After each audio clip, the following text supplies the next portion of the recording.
Akashvani Imphal Moirangthem Ibehaibi Pau Pajari Ahanbada Maruiba Pau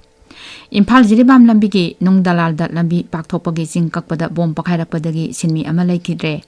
Manipur Tampaki Jila Mangada ngasi ayupung mangadagi ayupung 10 phawba curfew komthoke ngak chenbagi akanba section thorang marakta ngasi Jharkhand Vidhan Sabha Mikhalgi ani suba tangka amasung Maharashtra Vidhan Sabha Mikhalgi vote thadanari amasung yangkhai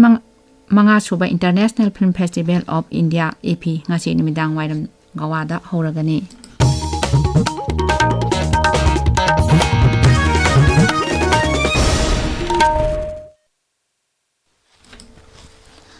Imphal Jiribam Lambi National Highway Kuntrataret ke Sinam amasung Sinjang Khulgi marakta leiba Nung Dalal da Lambi Pakthokpagi Ching Kakpada Bom Pakhairakpadagi Sinmi ama Leikidre Aikhoigi None Paumi Pawing Nung Kamina official singi Pau Paladuna Hai Thodok adu ngarang numidang pung 8 makhai taramdai adwaida thokibani Mafam aduda Lambi Pakthoknaba Ching Kakpada Bom Pakhairakpadagi Panduna Sinmi adu Leikidabani Leikidraba Miyoi adu Lambi Pakthokpagi Thabak Suriba company amagi sinmini asiba hakjang adu postmortem tongnaba Imphal da pukre Aikhoigi pawina makhatana hai mafam adu chengdokpagi thabakana sathari navidungba matungdadi Lambi phaunaraba yai Haujik mafam adu phauduna satpa yadabadagi passenger puba gari singdi Bishnupuromda Lambi thaiduna chatnaba hokre Amaromda ngarang numidang Jiribamdagi Noneda thunglaba pochai puba gari yangkhaigi mathakta haujiksu None police checkpost ta panduna leiri gari sing adugi manungda chak thongnaba gas amasung atei thau puba gari kya yauri marak asida Jiribamda panduna leramba pochai puba gari yangkhai mathoi ngasi ayu security gi akanba ngak chenbaga loinana Imphal gi damak Jiribam thadokre Aikhoigi Jiribam paumi ngathem bisojin hai Marputaruk Suba Battalion CRPF ki kangbuna ngak chenduna thorak liba gari sing adugi manungda thau amasung LPG puba gari 18 atei tangai padana sangba polam sing puba gari 13 yauri Manipurda haujik thoklibi irang ase laksinaba ahenba security force sing leptana sangsilakli ngarang chu CRPF amasung BSF ki company ni pan Indian Air Force ki akhanaba aircraft sing da pusilakhi madugi manungda nupi ki company ama yauri Imphal West, Imphal East, Thawal, Bishnupur, amasung Kakching Jilada ngasigi oina ayupung mangadagi ayupung 10 phawba curfew komthoki curfew komthoklingai manungda kaithel amasung dukan sing hangnaki miyamna thoraktana nomagi tangai padana sangba potlam sing amasung hinsang napi leinaki curfew komthoklingai manungda nataba tholok thokpagi paw leite amaromda school amasung college sing makha tana ngasi phawba suti thari Lakliba December amadagi 10 phawba pangthokadawriba Nagaland gi Hornbill Festival da Japan partner country oigadawri wafam asi ngarang Nagaland gi Mukhyamantri Nephyuriona laukthokibani Mukhyamantri Mahaki Mantri Singh amasung Nagaland sarkar gi makok thongbo official singna Bharat ta leiba Japan embassy gi deputy chief of mission Takashi Ariyoshi amasung embassy adugi first secretary Mayoni Shubaki Motoga New Delhi da unaduna Wari Sanakre Festival da Japana Kala Sanskriti gi Thauram Singh capacity building amasung khusa haiba amadi wana saba potsai gi workshop yauna tongan ba thauram kayada saruk yagani Kendragi Griha Rajya Mantri B Sanjay Kumana ngarang Nagaland da paikhatliba Kendragi scheme sing amu hana yengsinkhre Rajya dugi numit nini ki khongchatta leiriba Sri Kumana Kohima da leiba Nagaland Civil Secretariat ta scheme sing adu paikhatliba mari leinaba department singa mifam pangthoki tongan ba department singna kupna wari sanaraba tungda mantri na hai Rajya du da thengnariba singnarakpa sing amasung department singna pukhalakpa wafam sing mahakna khangjille Madu makha taba thabak lakhatnabagi damak Kendragi Mantraloida khangalagani Nagaland ki Chief Secretary J. Alam Nahai makok thongba official singa punna pangthokiba mifam adu Rajya duda Kendragi matenga loinana paikhaliba scheme amasung atei program sing amung hanna yengsinnaba pangthokibani Sarkar hairi sahi asike September thada anauba miyoi lakh 1,59 employees state insurance scheme da ming chalakhi employees state insurance corporation ESIC na thadrokpa ahanba payroll data matung ina nauna ming chalakliba karmachari singi masing asi mamang chahi gi hairiba matam asiga yengnabada chada 8 gi changda hengatlabani tabiriba pawasi Akashvani Imphal dagini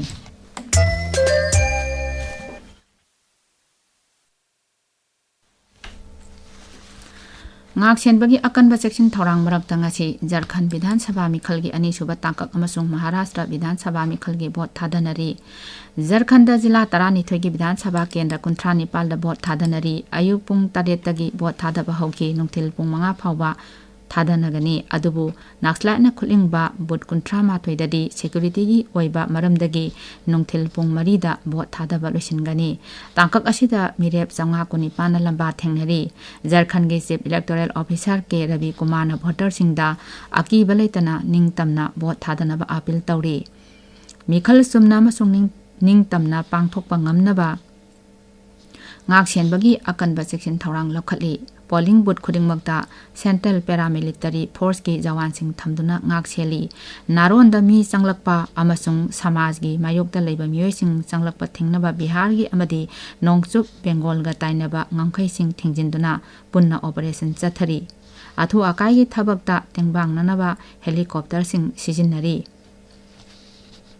Maharashtra da apunba sit sani marphuni pan makta ngasi bot thadanari ayupung taretagi bot thadanaba hauke nongthil pung tarukta loisingani mikhal asida punna mirep lising mari chama kunthra tarukna lamba thengnari makhoidogi manungda independent mirep lising ani marphu taruk yauri Rajgi chief electoral officer S Sokalingam na hai polling personnel lak mangaromna polling station lak ama samri kuntareta mathau tauri ngasi Maharashtra gi Nandet Lok Sabha seat amasung tongan ba Rajya mari Punjab Uttar Pradesh Kerala amasung Uttarakhand gi Vidhan Sabha seat 35 dasu maraki mikhal pangthokli Yankai Manga Suba International Film Festival of India EP ngasi numidang wairang Goa da hauragani festival asi tha asigi kunipan phawba chathagani festival asi hawdokpagi thoramda khonjel thoktaba film gi matamdagi hauraga matam sigi khwaidagi maming leraba film sing yauna Bharat ki cinema gi khongchat uthokani saknareba filmmaker sing Subhash Ghai Dinesh Bijan Amar Kaushik NM Suresh RK Selbhamni Isari Ganesan amasung Ravi Kotarakara saruk yagani saknarebe actor sing Nag Arjuna Boman Irani Rajkumar Rao Abhishek Banerjee Jaideep Ahala Wat Randip Huda Jayam Ravi Jeki Bhagnani Mukta Barbe amasung Radha Krishnan Prakiban amadi Saidengba Prasun Joshishu Thoram Aduda Saruk Yagani Festival asida lebak marphuma thodagi film sama marphu hen utgani ifi lising ani kunmari asi handake asina khwaidagi chawa festival oigadori All Manipur Film Makers and Producer Association gi miuni pana saba mihir kangbu ama film festival asi yauna bagidama ngarang Imphal thadokre Pradhan Mantri Narendra Modi na ngarang Brazil gi Rio de Janeiro da pangthokpa Sustainable Development and Energy Transition gi G20 Summit gi ahum suba mifam da saruk yakhi Mapan thoram mantralogi machin chatpa misak Randhir Jaiswal na hai Pradhan Mantri na mifam aduda mipal tangdana saukhatpa ngamnaba Bharat na lokhaliba thorangsing ningthina pankhe Paris mifam da yanaki basing mapung phana pangthokpa G20 gi ahanba leibak Bharat na oire Mang hai Bharat na ing kumjali singani kuntra phawda renewable energy gigawatt changwa puthoknaba pandam thamli masigi manungda hawjak phawda gigawatt jani puthokpa ngamle Brazil gi Rio de Janeiro da pangthokpa G20 gi mifam yawba loiraba matungda Pradhan Mantri Narendra Modi numit humni gi khongchat da Guyana da thungkhre Shri Modi gi khongchat asi kumjali singama samapan humpuni pan gi matungda leibak asi gi Pradhan Mantri amana Guyana da chatpa ahanba khongchat ni Shri Modi na Guyana gi Rashtrapati Dr. Muhammad Irfan Ali ga Georgetown da wari sanagani aroibada maruiba pau amo Imphal Jiribam Lambigi Nung Dalalda Lambi Paktokpagi Sing Kakpada Bom Pokhairappadagi Sinmi ama leithidre Manipur Tampaki Jila mangada ngasi ayupung mangadagi ayupung tara phawba curfew komthokhi ngak senbagi akanba section thorang marakta ngasi Jharkhand Vidhan Sabha mikhalgi ani suba tangkak amasung Maharashtra Vidhan Sabha mikhalgi bot thadanari amasung 25 suba International Film Festival of India EP ngasi numidang wairang Goa da hauragani pauloi jare